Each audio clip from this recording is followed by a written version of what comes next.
Hey Central Illinois, it's Gino Reynolds from The Real Opinion here in Champaign after my first night at EbertFest with Day 1's reviews.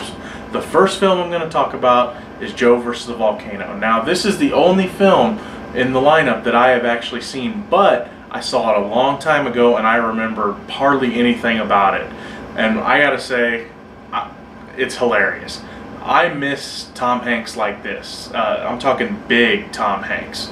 You know, just real funny, kind of slapsticky, can be a little serious, but then it gets back to goofiness.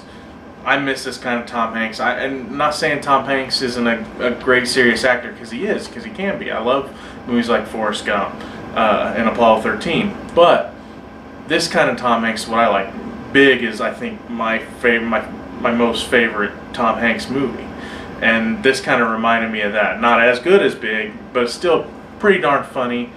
Also, I'm not a big Meg Ryan fan, but she played 3 roles in this film. She played a secretary, and she also played 2 half-sisters. One of them was kind of an eccentric artist, poet, and then the other one never really found out what she did, but the 2 half-sisters were living off their father's money, and this movie was about this father paying Tom Hanks, who was supposedly dying. The big joke is he's a hypochondriac and he thought he was dying, and the doctor told him he was dying, and to save this tribe of island dwellers, he had to jump into a volcano to appease these gods that would come back after 100 years. It's a weird concept, but pretty funny. Meg Ryan in this film, I actually really liked her. She was very funny, very sweet. There's a lot of goofiness in this movie, and there is some pretty bad effects, but you know, it's an 80s film, so what do you expect? I mean, the effects aren't going to be as good. It's still a pretty funny film. Like I said, not big funny, and there are some sweet, serious moments, but all in all, pretty funny film. I laughed at it more. I liked it better than I thought I was going to, and it was kind of funny because Ebert's wife said she had never watched the whole thing. Roger Ebert loves this movie, I guess, and she would never take the time to watch it because the first of it is kind of odd and weird, and she thought the first of it was weird and she just couldn't get through it. Well, she finally watched it, and afterwards she said, I don't know what I was missing. Roger was right. I knew he was right. And it was just kind of funny that way. So yeah, very funny film if you haven't seen it. If you like comedic Tom Hanks, it's pretty good. Like I said, not big good, but still pretty funny. The next film that they showed was called The Truth About Beauty and Blogs. This was a short film based on this woman who had this online YouTube-ish type blog, and she's on Facebook and Twitter and all this stuff. And it, all in all, pretty funny film. Some of it hit a little close to home for me. I'm not going to get into that, but it was about this girl, and really it's kind of, I'd call it maybe satire about how some people get a little full of themselves online, and they think they're bigger than they are, and it's just really funny stuff. But the funny parts are when she's obsessing over this boyfriend who doesn't want to see her anymore, and he unfriends her, and then he's friending new people on Facebook, and she's going to his house and almost practically stalking the guy. And she goes to his house and she sings. She goes out to his house in the middle of the night saying, well, I better not wake him up.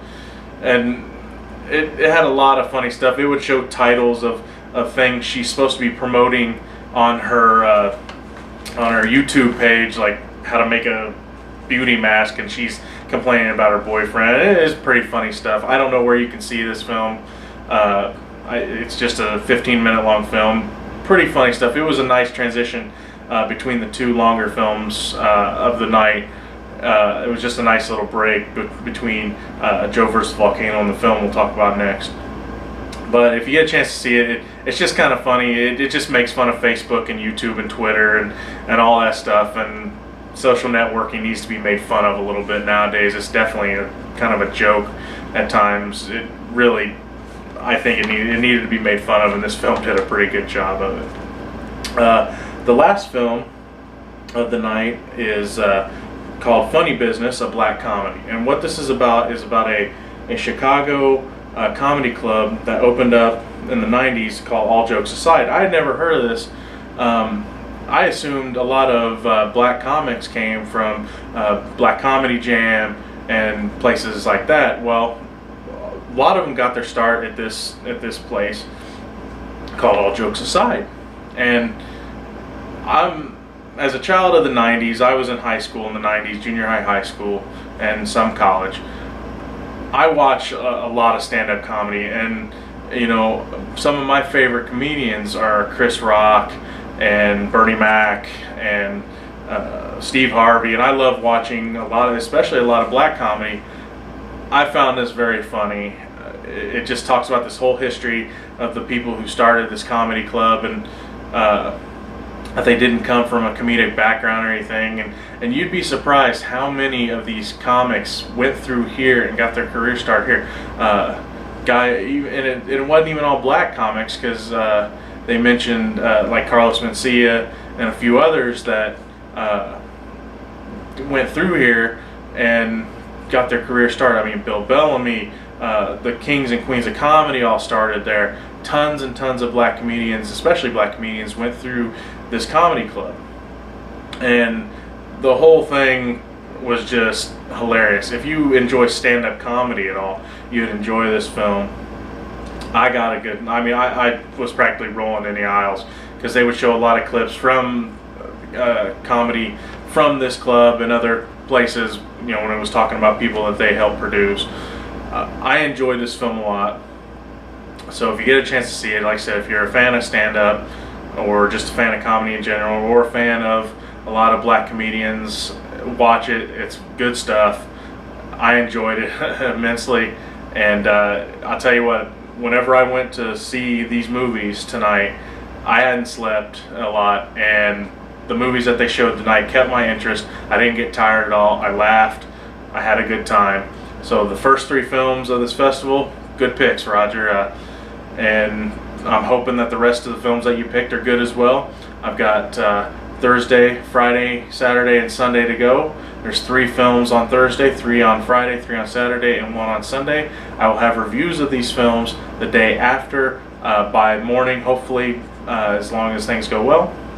So anyway, until next time, this is Gino Reynolds from The Real Opinion here in Champaign at EbertFest 2012. Until next time.